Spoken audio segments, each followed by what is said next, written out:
క్రీస్తునందు ప్రియమైన సజీవాహిని శ్రోతలందరికీ మన ప్రభువును రక్షకుడైన యేసు క్రీస్తు నామంలో శుభములు తెలియజేస్తా ఉన్నాను. క్రీస్తులో ఆనందం మీ విజయాల కొరకు మిమ్మల్ని ప్రేరేపిస్తుందనే అంశాన్ని విజయోత్సవం 30 రోజుల మన పాఠ్యభాగంలో అనుదిన వాహినిలో నేడు మనం అధ్యయనం చేద్దాం. ఒక ఉపాధ్యాయుడు ఒకరోజు కొంతమంది విద్యార్థులను ఒక తోటలోనికి తీసుకుని వెళ్ళాడు.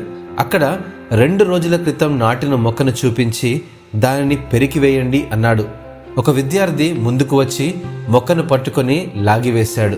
ఉపాధ్యాయుడు కొంత దూరంలో వారం క్రితం నాటిన మొక్కను చూపించి దానిని కూడా తీసివేయండి అన్నాడు.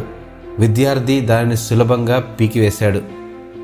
ఇంకొంచెం ముందుకు వెళ్ళి 1 నెల రోజుల క్రితం నాటిన మొక్కను చూపించి దానిని కూడా పెళ్లగించండి అన్నాడు. విద్యార్థి కాస్త కష్టపడి తీసేశాడు. అలాగే అక్కడ 1 సంవత్సరం క్రితం నాటిన మొక్కను చూపించి ఇది ఇప్పుడు బాగా పెరిగింది, పెద్ద వృక్షం అయ్యింది, తొలగించండి అని విద్యార్థులకు చెప్పాడు ఆ ఉపాధ్యాయుడు.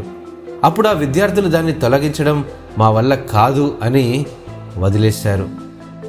విద్యార్థులు అప్పుడే పెరిగిన మొక్కలను, లేత వయస్సు గల మొక్కలను తొలగించగలిగారు, కానీ చాలా కాలం నుండి పెరిగి పెద్దదిగా మారిన వృక్షాన్ని తొలగించలేకపోయారు.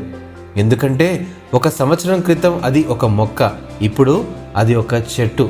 దాని వ్రేళ్లు భూమిలో ప్రాకి బలంగా నాటుకుపోయింది. అదేవిధంగా మన జీవితంలో పాపం కూడా. పాపము అని తెలిసిన వెంటనే దానిని తొలగించడం సులభం. ఈ వయసులో కాకపోతే మరి ఏ వయసులో ఎంజాయ్ చేయాలి అంటూ తాత్కాలికమైన ఆనందం కోసం పాపాన్ని పెంచి పోషించినప్పుడు అది పెరిగి పెద్దయి హృదయంలో బలంగా నాటుకుని పోతుంది. ఆ పాపానికి బానిసలంగా మారిపోతాము. ఆ పాపమే మనల్ని పట్టుకుంటుందని సంఖ్యాకాండం 32:23లో స్పష్టంగా తెలియజేయబడింది.